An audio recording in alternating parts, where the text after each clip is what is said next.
In light of the progress we have made together, Turkey has agreed to support Finland and Sweden joining NATO.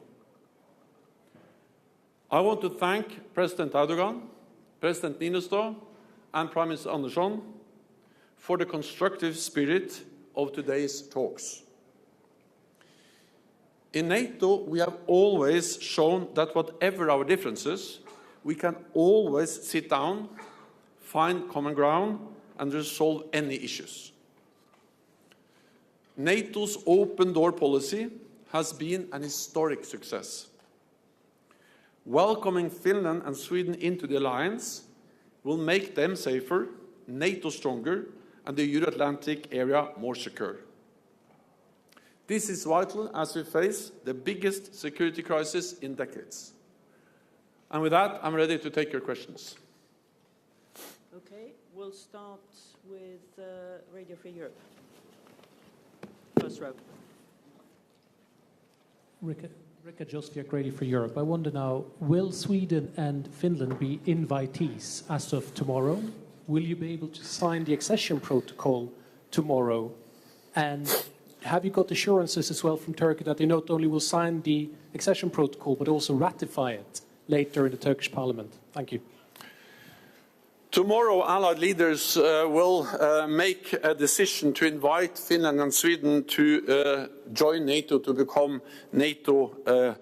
Та Швеція стати членами альянсу. І після цього саміту Швеція і Then, of course, it will be a ratification process in all capitals. But I'm absolutely confident that with a strong commitment in the trilateral memorandum of understanding that President Erdogan, President Niinistö, and the Prime Minister Andersson agreed today, and actually that they witnessed the signing of just now. The door is open. The joining of Finland and Sweden to our alliance is something that will take place. Okay, we'll go to Swedish radio, first row.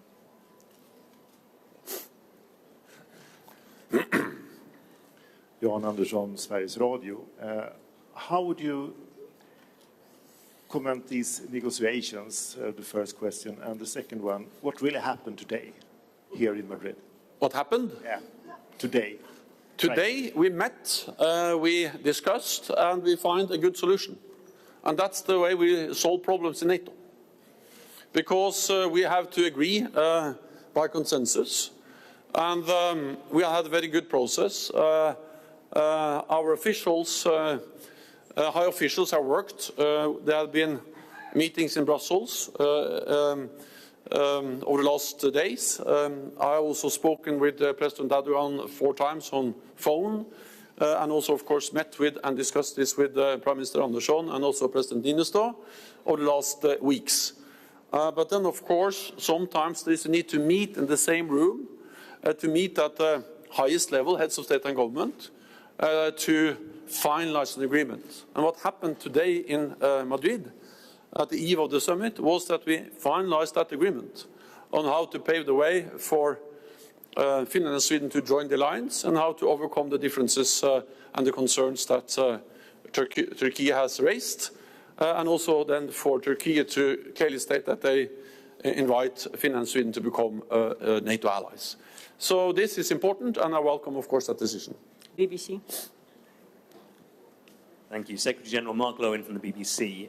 You talk about how there has been an agreement about with Turkey on extradition that has been signed with Sweden and Finland. What does that mean for journalists, Kurdish opposition figures in Sweden and Finland who will be very worried by that news? And second of all, we have a situation in which you have a NATO member, the second biggest military member, Turkey, which bought a missile defense system a few years ago from Russia.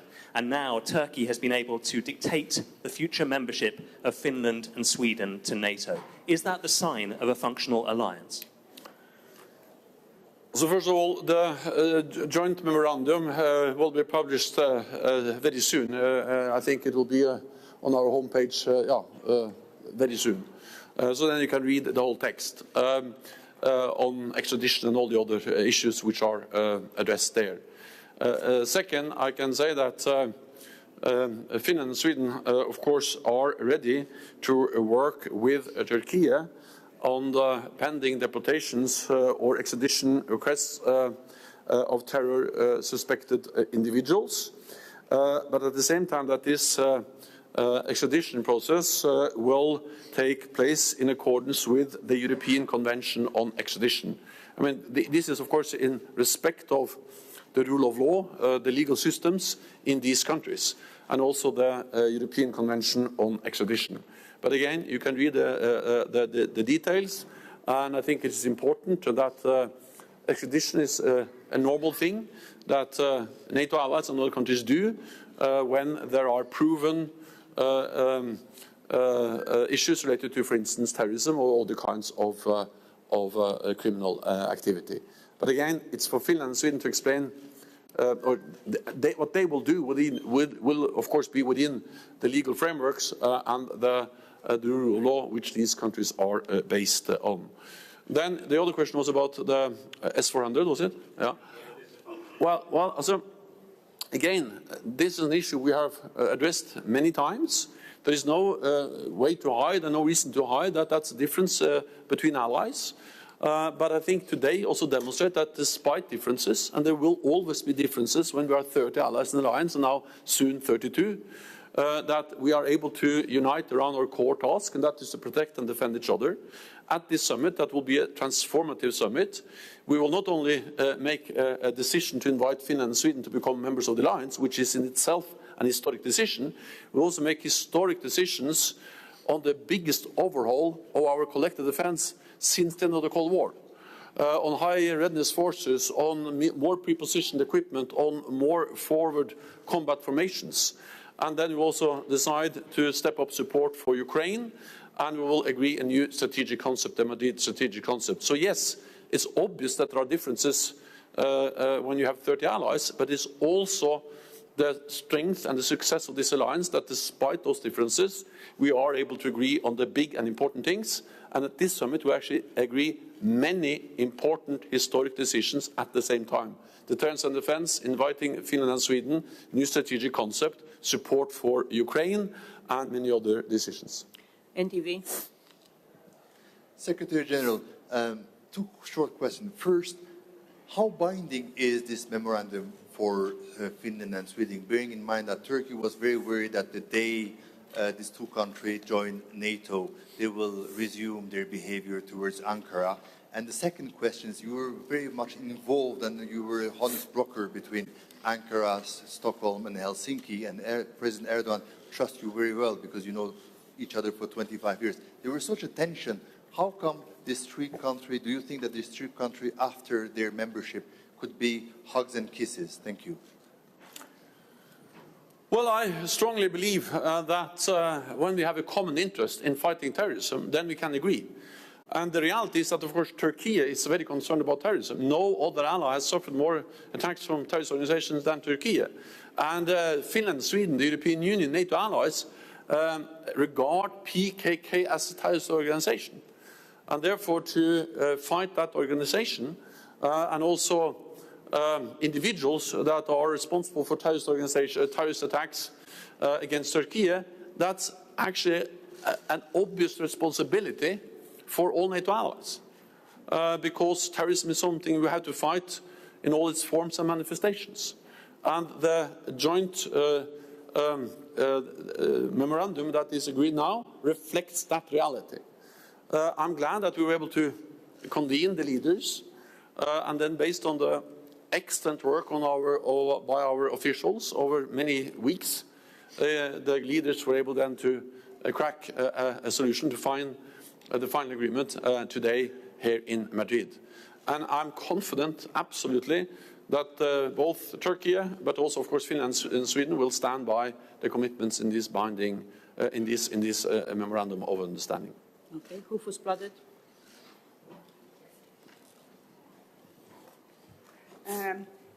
When do you expect that Finland and Sweden will become full members of the alliance, and what will the role of these new members be when NATO will enhance its defense of the eastern flank? Sorry, the last question. What will the role of these new members, Sweden and Finland, be when NATO will enhance its defense of the eastern flank? So Finland and Sweden joining NATO is important for Finland and Sweden, but it's also important for NATO and in particular the Baltic countries. Because if you just look at the map, you understand that it will change the whole security situation in the Baltic region. With Finland and Sweden, Baltic countries, close to the Baltic countries, Estonia, Lithuania and Latvia, it will really strengthen our presence in that part of the world, or in Europe. And Finland and Sweden also brings to NATO advanced, well-developed, well-equipped forces, fifth-generation aircraft, advanced weapon systems, technology, and stable, strong political institutions. So this will reinforce, strengthen NATO, and also strengthen Finland and Sweden. So for the Nordic region, for the Baltic region, this is of particular importance, but this is important for the whole alliance.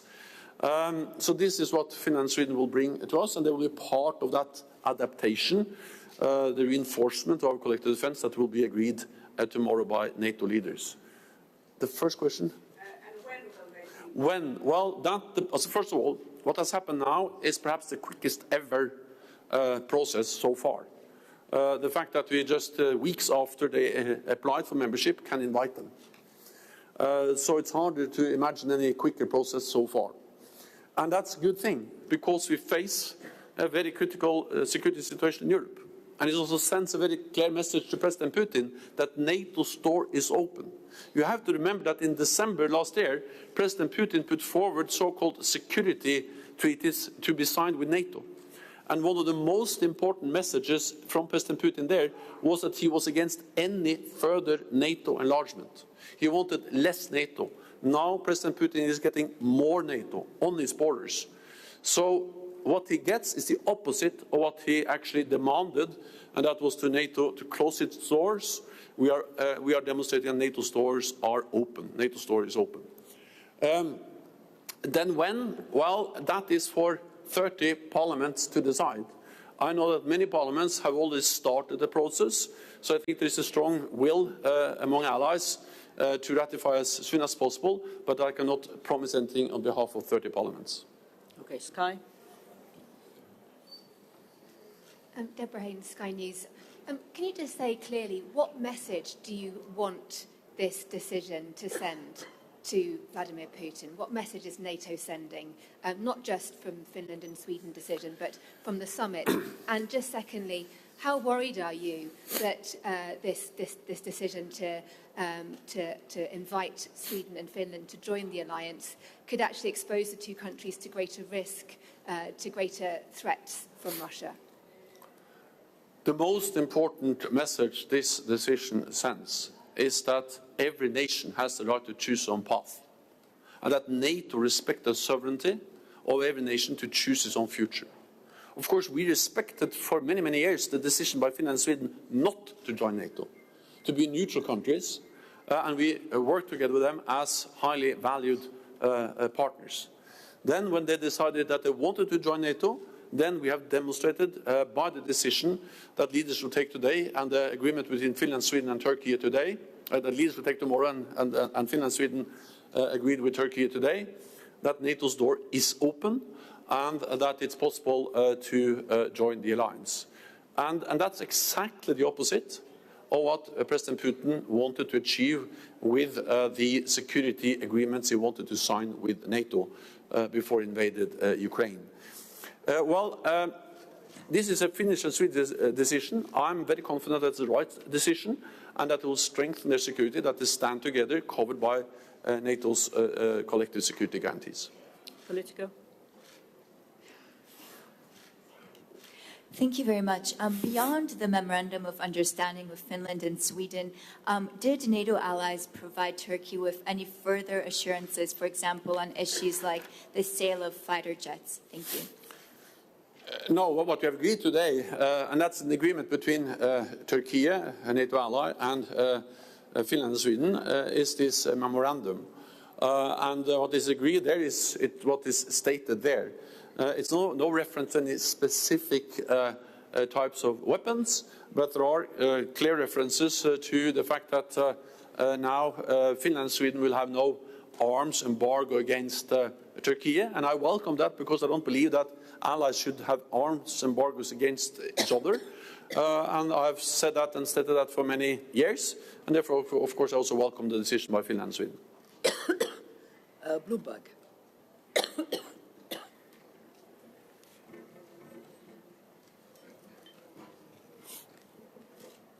Thank you so much. Natalia Dresiak from Bloomberg. I just wanted to clarify, was there any sort of message or warning from President Erdogan or the Turkish delegation that they might go back and potentially block down the line if Finland and Sweden didn't fulfill the pledges that were outlined in the Memorandum of Understanding? And secondly, is there any sort of timeline that these countries have to abide by to meet those pledges? Thank you. We had very constructive and good talks today in a constructive and good atmosphere. And of course, it is also an advantage that we have the officials, the high officials who have worked on this issue for some week, and I would like to thank them for their efforts and all they have done. And then we agreed. And then it is obvious that, of course, Turkey will reflect their decision to support the invitation of Finland and Sweden to join NATO. That will be reflected in the NATO decisions that will be taken tomorrow by all allies. And then Finland and Sweden have already started to take measures to step up in the fight against terrorism, including the tightening and their legislation on terrorism. TRT. TRT.